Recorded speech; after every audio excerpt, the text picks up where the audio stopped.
What's going on, guys? It's your boy Ethan. Hope you're having a great day. We're back here at Seabrook, New Hampshire, playing at the Brook. Right now sitting on the 2-5 game, and there is a 5-10 running, 5-10-20 mandatory straddle, which is a pretty fun game. Hoping to get into that whenever a seat opens up. But yeah, the past two sessions we played here in New Hampshire have not really gone our way. Try to rebound here before we go take a trip to LA, which might be in the next video. We're playing at Hustler live, 10-20, 2 nights. So we'll have 2 sessions at 10-20, then some meetup games, and then some really big 25-50 games at Texas. So yeah, a little warm up before those big games, but for now, hopping to the 2-5, and let's try to run it up, and hopefully a 5-10 seat opens up. If not, unfortunate, but that's the current situation.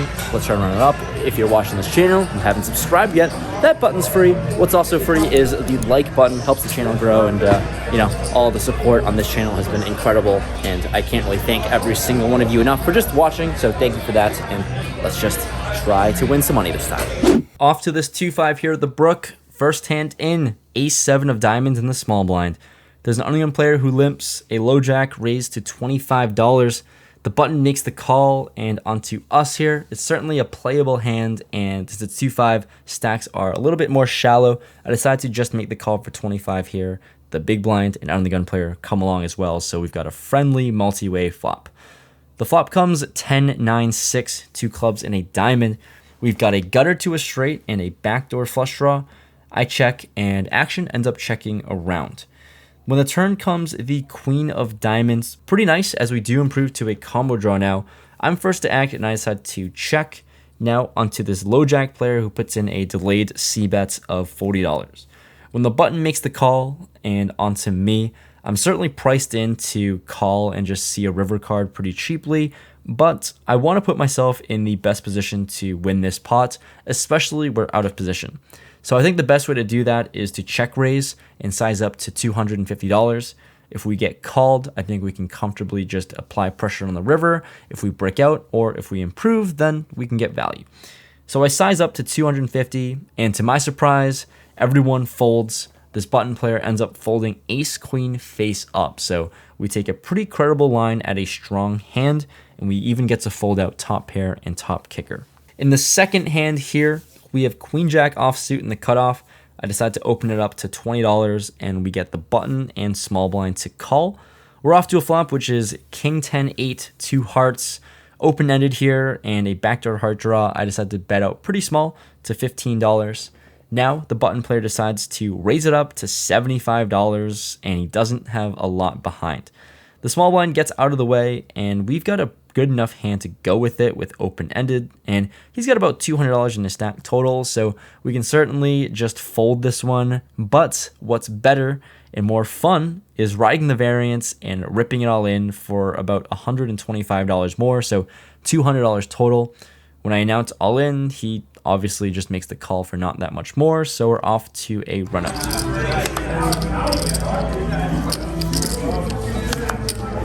Queen high. We do not find any improvement on a double paired board, as I announce my queen high proudly. Probably not going to win this one, and he shows us ace king for a full house.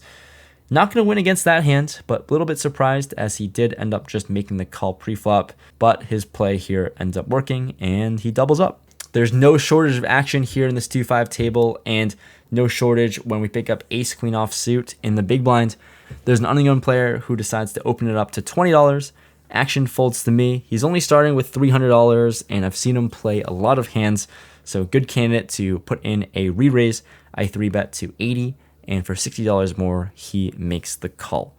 The flop comes ace king high, so pretty good flop for us, and I'm happy to just commit stacks here and decide to start off with a bet of 50, and looks like we don't have to commit stacks, as he's happy to do it himself.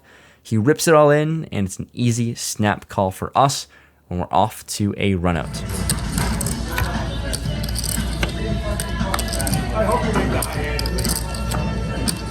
Run out comes, and we're still sitting pretty confident with our ace queen.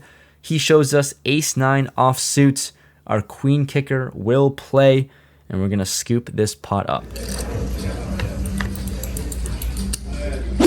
So quick exit in the 2-5 game, where we only played for about 45 minutes, give or take, and things went pretty well. We had 2,000 in chips to start, and we left the 2-5 with $2,344 in chips. Now, moving to the 5-10 game here that's running, and it's not your typical 5-10 here. It's a 5-10-20 mandatory straddle. Sometimes some 40s are on, so it'll be a good time. We'll try to run it up. Let's get into it. We played this 5-10-20 game for a while, and we're pretty much card dead. So an hour into the session, we're in +1 and decide to blind raise this one up to $40. Unfortunately, no double straddle option here, but we get the big blind and under the gun player to just limp and call my $40 blind raise. And oh my god, we pick up aces. Wow, of course. Like I said, unfortunately, this is considered a blind raise, and we can't re-raise this up, so we're off to a flop with a very disguised hand. The flop comes king, deuce, deuce, 2 hearts. The big blind decides to throw it a bet of $55. He covers me, so we're playing super deep, and when the other player folds onto me, I'm trying to get max value against king X. I'm not too afraid of deuce X, as I've seen this player be on the tighter side. So I put in a raise to $200 here, immediately trying to get more money in the middle. And when he thinks about it for a long time, ultimately he decides on a fold, saying he has king jack. So nice to take down the first hand of this 5-10-20 game, but unfortunate that this was the outcome with it, pretty much winning the minimum with aces and getting a fold from top pair. Things are starting to heat up here when we pick up ace king off suit in the small blind. Action folds to me. I decide to put in a raise to $80. The big blind gets out of the way, but the under the gun straddler puts in the call. We're off to a flop of ace king 5, 2 hearts, top 2 pair. Let's go for it. I put in a C bet of $60, and $60 is good enough. He makes the call. When the turn comes, the 9 of clubs, now 2 flush draws out there. We pretty much have the entire board locked up and trying to get value from draws. So I size up to $225, as I think more hands can call us now. And for $225, he does end up making the call. He's got about $600 left in stack, so we're going to see what happens when the river comes the 4 of spades. It is a total brick, and I'm actually debating between checking this one, betting some amount less than his entire stack, or just ripping it all in. I think all 3 options certainly have merit, as if we check, we can get bluffs to just rip it all in and try to commit stacks to get folds. But I decided to size up a little bit, not as much as a stack. I bet out $450. He thinks about it for a while, but no call for him. He just folds and let this one go. Can't get maximum value in this hand, but we're still winning pots at least. One of the other spots we pick up here with pocket sixes, we're under the gun on the $20 straddle. We get the hijack player to limp for $20. Now the button raises to $120. Action onto me, certainly not going to fold a pocket pair, so for $100 more I make the call, and the hijack player folds. So going to a flop out of position, the flop comes ace 10 8 2 diamonds.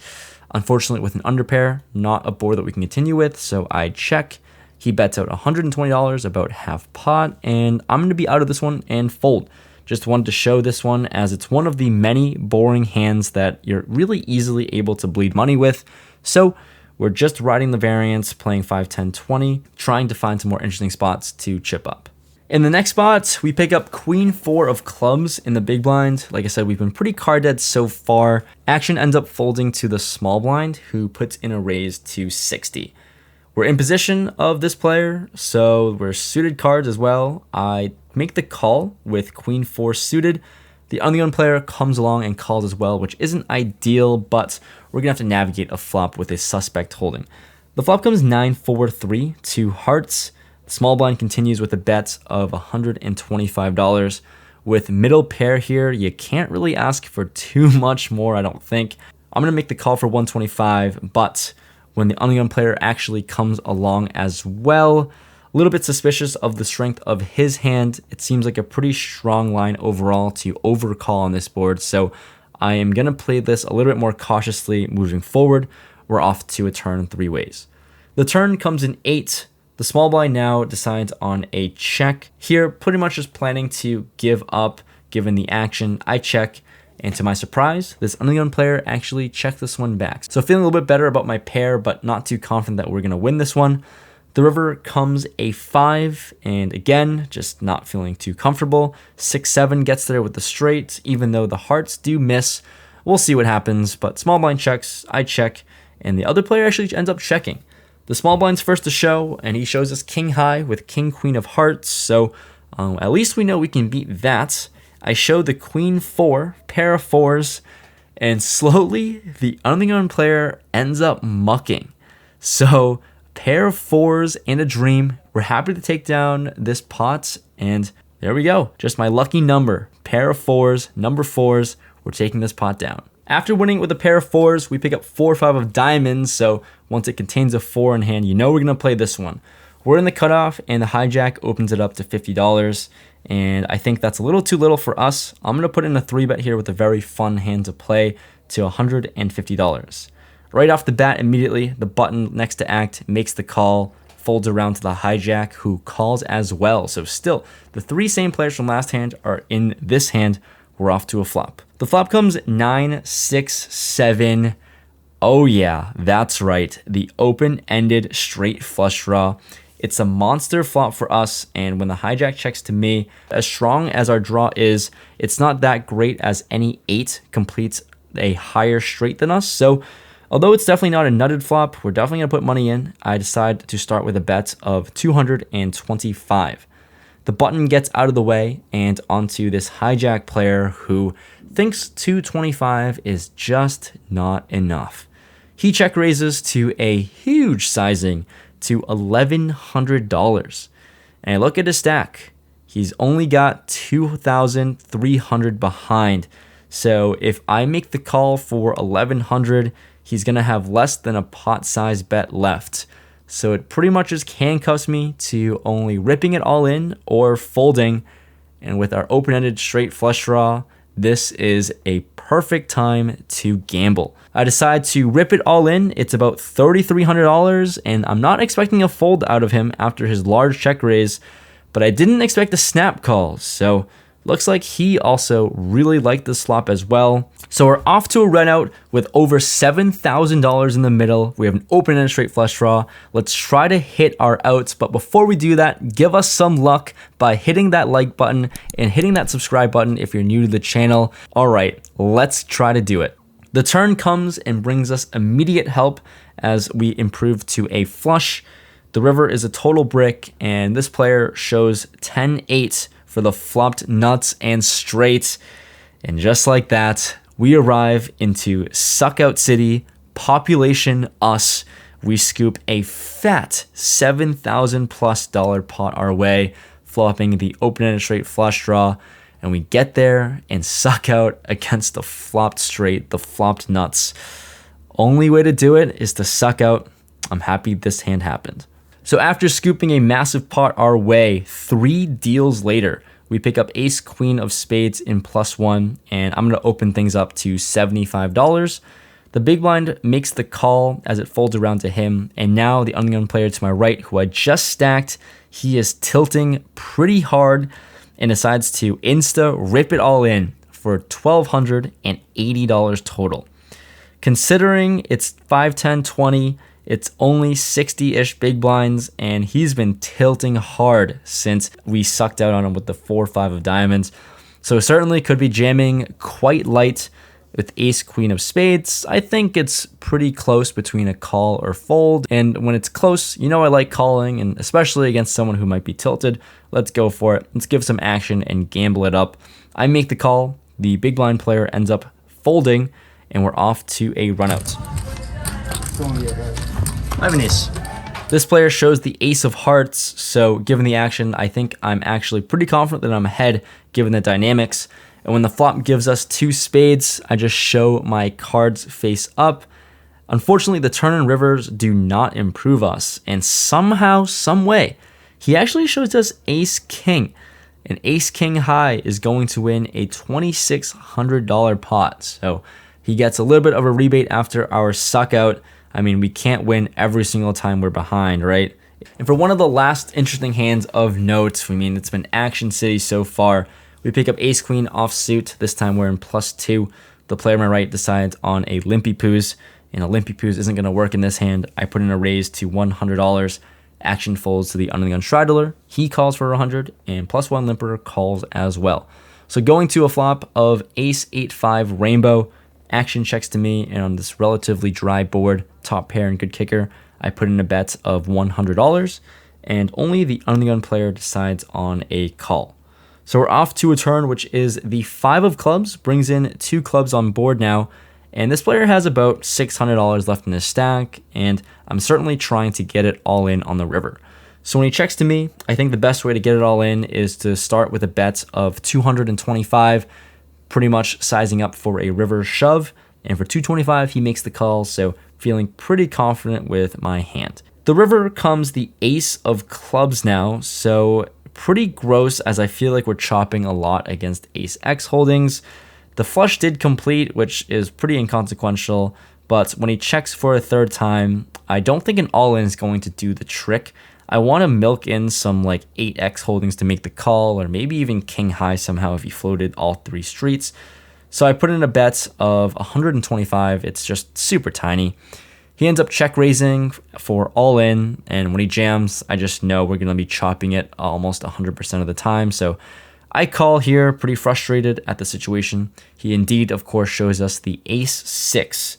So he hits the miracle case ace on the river, and we're going to chop this one up. Unfortunately, couldn't scoop the entire pot here. Okay, so the session went relatively well, to say the very least. Cashed out of there. We made a little bit of money in the 2-5 streets, I think a couple $100, and then hopped into the 5-10-20, which, as advertised, was action-packed, and we got involved into some pretty big hands, to say the least. The straight flush draw, and found a way to suck out. I mean, that's what it is. The Luck Box merch, baby. That card protector sucks out against the nuts, of course. But yeah, we were in the game for 5,500 total, and we cashed out for a nice 8,500 for a clean, even 3K profit in this 5-10-20 game. So after the past 2 sessions here in New Hampshire, where we didn't really win anything, rebounded well today with a pretty big win, and we're gonna be off to LA pretty soon. I think it'll be the next video, so it's pretty disgusting raining outside. But thank you so much for watching this. Made it to the end. This video is an absolute banger. Smash that like button, it's always much appreciated. Helps the channel grow, as always. And for everyone that subscribes, that watches the videos, thank you so much for sticking to the end. Like I said, I just can't thank you guys enough. And hope we run it up in the bigger games coming soon. See you guys next time. I'm gonna stop rambling now. Peace.